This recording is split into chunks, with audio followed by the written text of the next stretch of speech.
నమస్తే BCN news కి స్వాగతం. నా పేరు నీలిమ. ముందుగా ముఖ్యాంశాలు. మే 1న ఆత్మకూరులో సీఎం చంద్రబాబు పర్యటన. అధికారులతో కలిసి ఏర్పాట్లను పరిశీలించిన మంత్రి ఆనం రామనారాయణ రెడ్డి. బీజేపీ రాజ్యసభ అభ్యర్థిగా ఎన్డీఏ కూటమి తరఫున నామినేషన్ దాఖలు చేసిన పాకా సత్యనారాయణ తన మీద ఉంచిన నమ్మకాన్ని నిలబెట్టుకునేలా పనిచేస్తానని వెల్లడి. మంగళగిరి మండలం వేటపూడిలో జనసేన రచ్చబండ కార్యక్రమం. అమరావతి నిర్మాణానికి కూటమి ప్రభుత్వం కట్టుబడి ఉందని మంత్రి నాదెండ్ల స్పష్టీకరణ.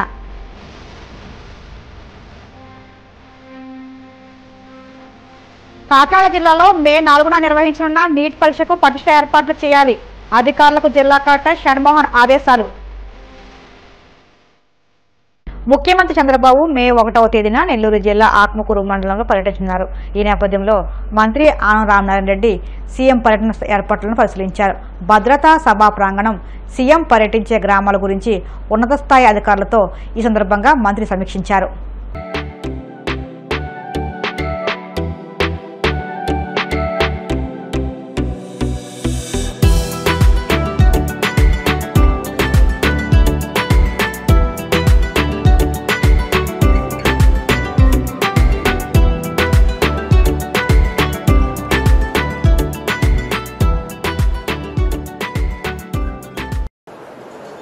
ఈరోజు మనమందరం ఇక్కడ సమావేశమైంది అన్ని శాఖల అధికారులు, జిల్లా స్థాయి, రెండవది ఆత్మకూరు నియోజకవర్గ స్థాయి. మీ డిపార్ట్మెంట్ నోట్స్ తయారు చేసి రెడీగా ఉంటాం. ఏ డిపార్ట్మెంట్ అయినా రివ్యూ చేసే అవకాశం ఉంది. ఏ డిపార్ట్మెంట్ ఆఫీసర్స్ అయినా ఆయన రివ్యూలో పిలిపించి మాట్లాడే అవకాశం. ఎందుకు పర్టికులర్గా అన్ని శాఖలు చేయాలంటే ఆ రోజు కార్యక్రమంలో సీఎం గారికి సమయం ఉండదు. 2 కార్యక్రమాలు ప్రధానమైన కార్యక్రమాలు ముఖ్యమంత్రి. ఇప్పటికీ మనకు వచ్చిన సమాచారంలో మొదటిది హెలిప్యాడ్ దగ్గర ల్యాండ్ అయిన మొదలు నేరుగా ఎంఎస్ఎంఈ పార్క్కి వెళ్తారు. ఎంఎస్ఎంఈ పార్క్ అంతా కూడా ఒకసారి బై రోడ్డే ఆయన చూడటం, అక్కడనే దాదాపు రాష్ట్రంలో 45 నుంచి 50 ఎంఎస్ఎంఈ పార్కుల్ని మన ఆత్మకూరు నుంచే ప్రారంభించడం జరుగుతుంది. ముఖ్యమంత్రి గారితో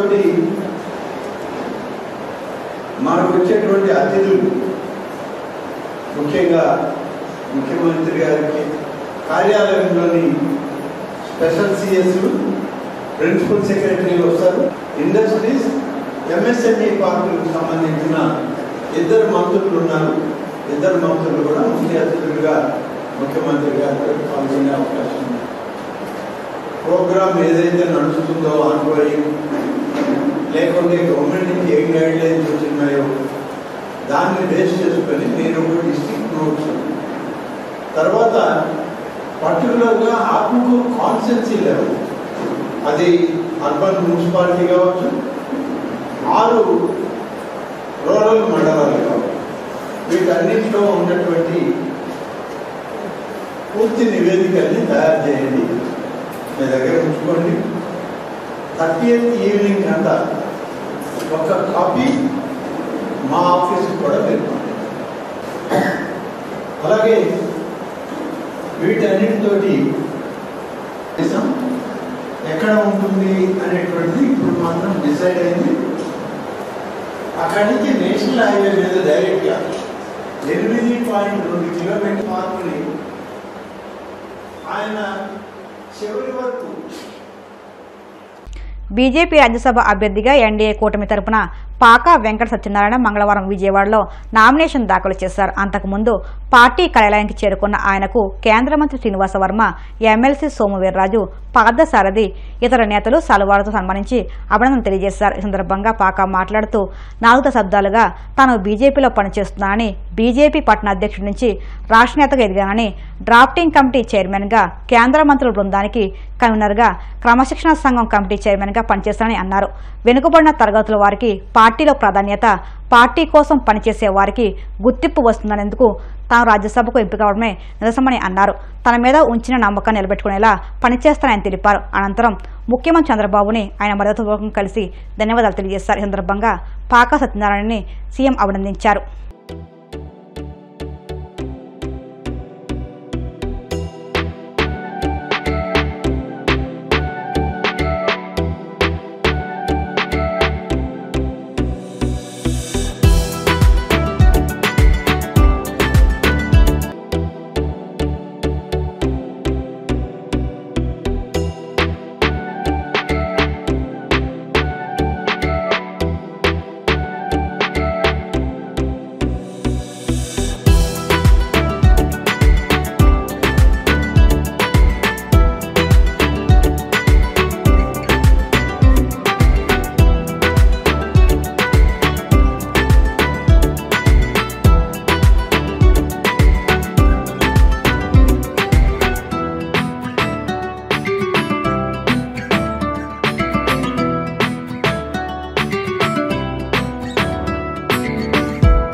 అమరావతి రాజధానిని అభివృద్ధి పదంలో నడిపించేందుకు కూటమి ప్రభుత్వం పూర్తి నిబద్ధతతో ఉందని మంత్రి నాదెండ్ల మనోహర్ స్పష్టం చేశారు. రాజధాని కోసం రైతులు చేసిన త్యాగాల పునాదిపైనే కూటమి ప్రభుత్వం ఏర్పడిందని ఆయన తెలిపారు. గుంటూరు జిల్లా మంగళగిరి మండలం బేతపూడి గ్రామంలోని రామాలయం సెంటర్ వద్ద రావి చెట్టు కింద జనసేన పార్టీ ఆధ్వర్యంలో నిర్వహించిన రచ్చబండ కార్యక్రమంలో మంత్రి పాల్గొన్నారు. ఈ సందర్భంగా ఆయన మాట్లాడుతూ అమరావతి రాజధాని నిర్మాణాన్ని గత ప్రభుత్వం పూర్తిగా నిర్లక్ష్యం చేస్తుందని, 3 రాజధానుల పేరుతో రైతులను ప్రజలను మోసం చేస్తుందని ఆయన ఆరోపించారు. అమరావతిని పునర్నిర్మించే ప్రక్రియను ప్రణాళికబద్ధంగా చేపడుతున్నామని వివరించారు. సిఆర్డీఏ పరిధిలోని 29 గ్రామాల్లో రహదారులు, భవనాలు వంటి మౌలిక సదుపాయాల కల్పనకు ప్రాధాన్యత ఇస్తున్నామని తెలిపారు. గ్రామాల్లో నెలకొన్న ప్రతి సమస్యను తెలుసుకుని వాటి పరిష్కారానికి చిత్తశుద్ధితో కృషి చేస్తున్నామని హామీ ఇచ్చారు. ఫోన్ చేసి ఈ ప్రాంతాల్లో మనం ఎక్కడ కూర్చుని రైతులతో మమేకమై రాజధాని కోసం ఏ విధంగా ప్రభుత్వం నుంచి మనం చేస్తున్న కార్యక్రమాల్లో భాగస్వాములు అవ్వచ్చు, ఒక బాధ్యత ఎట్లా తీసుకుందాం దానిపైన ఒక కార్యక్రమం ఏర్పాటు చేయమన్నప్పుడు బేతపూడి గ్రామం ఎంపిక చేయడం. జనసేన పార్టీ నుంచి మేమందరం కూడా ఇక్కడ నిలబడి ఒక పదవి, చలపతి శ్రీనివాస్ గారికి ఒక చైర్మన్ పదవి, నేను ఒక రాష్ట్రంలో ఒక మంత్రిని, పవన్ కళ్యాణ్ గారు రాష్ట్రానికి ఉప ముఖ్యమంత్రి, 21 మంది ఎమ్మెల్యేలు, 2 పార్లమెంట్ సభ్యులు, 2 శాసన మండలి సభ్యులు, రాష్ట్ర క్యాబినెట్లో 3 మంత్రులు మేము ఉన్నామంటే మీరే మాకు స్ఫూర్తి, మీరే నిలబెట్టారు. అంటే ఈ మాట వెనుక చాలా అర్థం ఉంది, చాలా లోతుగా చెప్తున్నాను మీకు. ఎందుకంటే కూటమి అనేది ఏర్పడిందంటే అది కేవలం అమరావతి రైతుల త్యాగం, మీరు చూపించిన స్ఫూర్తి. ఎలా మర్చిపోగలుగుతాం చెప్పండి? ఎంత కష్టకాలంలో మీరు మీ కళ్ళ ముందే మీరు ఊహించిన ఒక స్వప్నం, మీరు ఏదైతే మన బిడ్డల కోసం భవిష్యత్తు ఉంటుందనే నమ్మకంతో ప్రభుత్వానికి మీరు ఆ రోజున నిలబడి విరాళాలుగా ఇచ్చేశారు మీ పొలాలు. దాన్ని విధ్వంస శక్తులు వచ్చి ఇష్టానుసారంగా ఇదేం రాజధాని, మేము 3 రాజధానులు ఏర్పాటు చేస్తాం, ఒక రాజధాని సరిపోదు ఆంధ్రప్రదేశ్కి, అని ఒక వితంత వాదన తీసుకొచ్చి ప్రజల్లో ఒక ధైర్యం కోల్పోయే విధంగా ప్రభుత్వం అంటే ఒక వ్యవస్థ. ఏ సందర్భంలోనైనా సరే ఒక అధికారి యూనిఫామ్ వేసుకున్నాడన్నా, ఒక పోలీస్ అధికారి అయినా, ఒక కలెక్టర్ అయినా, ప్రభుత్వం తరఫున ఒక ఎమ్మెల్యే అయినా, ఒక మంత్రి అయినా మాట్లాడుతున్నాడంటే దాని వెనుక ఒక విలువ ఉండాలి. మేము చెప్పిన మాటల్లో విలువే లేకపోతే ఆనాడు ముఖ్యమంత్రిగా చంద్రబాబు నాయుడు గారు వచ్చి మీ అందరికీ ఇచ్చిన మాటల మేరకు ఎకరం భూమి ఇస్తే మీకు ఇన్ని గజాలు మీకు ఇస్తాం, డెవలప్ చేసి ఇస్తాం, రోడ్లు వేసి ఇస్తాం, భూముల విలువ తగ్గకుండా మేము చూసుకుంటాం అనే ఇచ్చిన మాటకి కావాలని తూట్లు పొడిచే విధంగా ఎంత విచిత్రం అంటే ప్రణాళికబద్ధంగా ఇక్కడ జరుగుతున్న కార్యక్రమాల్ని ఆపేసి వేసిన రోడ్లు కూడా తవ్విచ్చేసి ఇక్కడున్న కంకర కూడా ఎత్తుకుపోయి, గ్రావెల్ ఎత్తుకుపోయి, పైపులు ఎత్తుకుపోయి, కేబుల్ ఎత్తుకుపోయి, సో ఎక్కడైనా చూసినటువంటి పరిస్థితి చెప్పండి. ఒక రాష్ట్ర ప్రభుత్వం అనేది ఎప్పుడు కూడా నిరంతరంగా కొనసాగిస్తాం మన పరిపాలన. పార్టీతో సంబంధం కాదు. 5 సంవత్సరాలు ఒక పార్టీ ఉండొచ్చు, 5 సంవత్సరాల తర్వాత ఇంకో పార్టీ రావచ్చు. కానీ ప్రజలకు ఇచ్చిన హామీలు కానివ్వండి, అభివృద్ధి విషయంలో కానివ్వండి, ఎక్కడ కూడా పొరపాటు లేకుండా ఇచ్చిన మాట కట్టుబడి ఉండాల్సిన బాధ్యత ప్రతి ముఖ్యమంత్రికి ఉంటుంది, ప్రభుత్వానికి ఉంటుంది. దుర్మార్గంగా వైఎస్ఆర్సీపీ నాయకులు క్షేత్రస్థాయిలో ఏ విధంగా మిమ్మల్ని అవమానపరిచి మాట్లాడేవారో ఎట్లా మర్చిపోతాం చెప్పండి. 3 రాజధానులు నిర్మాణం చేస్తున్నాం అంటే పవన్ కళ్యాణ్ గారితో పాటు మేము అందరం వచ్చాం, అక్కడ తిరిగాం. అంతమంది వేరే రాష్ట్రాల నుంచి వచ్చి యూనివర్సిటీ నిర్మాణం చేసుకున్నారు. విఐటి యూనివర్సిటీకి ఏం అవసరం చెప్పండి, వేరే రాష్ట్రం నుంచి వచ్చి ఇక్కడ పెట్టడం. ఎస్ఆర్ఎం యూనివర్సిటీకి ఏం అవసరం చెప్పండి, ఇక్కడ వచ్చి పెట్టుబడులు పెట్టడం, ఆ విధంగా బిల్డింగ్లు కట్టడం. ఉన్న రోడ్లు కూడా తవ్వేసి రోజుకి 50-60 బస్సులు వెళ్తుంటే ఒక్కొక్క యూనివర్సిటీకి ఆ బస్సులు కూడా వెళ్ళలేని పరిస్థితి చేసి ఇక్కడి నుంచి ఖాళీ చేసి వెళ్ళిపోవాలని దుర్మార్గమైన ఆలోచనతో వాళ్ళు చేసిన ప్రయాణం. కనీసం 30 నుంచి 40 వేల మంది కార్మికులు ఇతర రాష్ట్రాల నుంచి వచ్చి ఇక్కడ నివసిస్తున్న పరిస్థితిలో చిన్న చిన్న పరిశ్రమలు, టీ షాపులు కానివ్వండి, తోపుడు బండ్లు కానివ్వండి, పళ్ళు అమ్ముకునే వాళ్ళు కానివ్వండి, పూలు అమ్ముకునే వాళ్ళు కానివ్వండి, వీళ్ళందరూ కూడా ఏమైపోయారు, ఉపాధి ఏ విధంగా కోల్పోయారు, మర్చిపోలేని రోజులు.